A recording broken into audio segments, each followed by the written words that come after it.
பெண் ரொம்ப வலிமையானவள், ஆணை காட்டிலும் 100 மடங்கு வலிமையானவள். ஏன்னா ஆண் வந்து வெளி வேலைகளை மட்டும்தான் பார்த்துக்கிறாரு. பெண் அப்படி கிடையாது. வீட்டில் இருக்க எல்லா வேலையும் பார்த்துட்டு ஆஃபீஸ்க்கும் வேலைக்கு போகணும். 4 மணிக்கு எந்திரிச்சு எல்லாத்துக்கும் லஞ்சு டிஃபனு, அவளுக்கும் லஞ்சு டிஃபன் எல்லாம் பண்ணி எடுத்துட்டு ஆஃபீஸ்க்கு 9 மணிக்கு போயிட்டு மறுபடியும் 5 மணி இல்லைனா 9 மணிக்கு வீட்டுக்கு வந்து வீட்டில் இருக்கவங்க எல்லாத்துக்கும் டின்னர் சமைச்சு அடுத்த நாள் காலையில் என்ன கொண்டு போகிறதுங்கிறது வரைக்கும் ரெடி பண்ணி வச்சுட்டு நைட்டு படுக்கிறதுக்கு 11 மணி ஆயிடுது.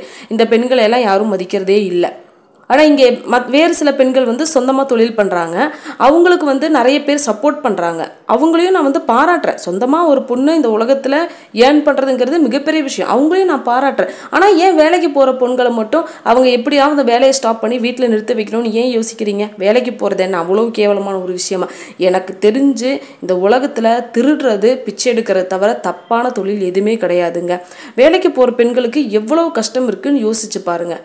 எப்பயுமே அவங்கள உடைக்கிறதுக்கு யூஸ் பண்ணுற ஒரே ஒரு ஆயுதம், உனக்கு குழந்தைகள் இருக்குது, நீ எப்படி வேலைக்கு போவ, அவங்கள நீ பார்த்துக்க வேண்டாமா, இந்த காலமெல்லாம் கெட்டு கிடக்குது, இந்த மாதிரியெல்லாம் சொல்லி அவங்கள மனசை ஒரு கன்ஃபியூஸ் பண்ணி வீட்டில் உட்கார வச்சுருங்க.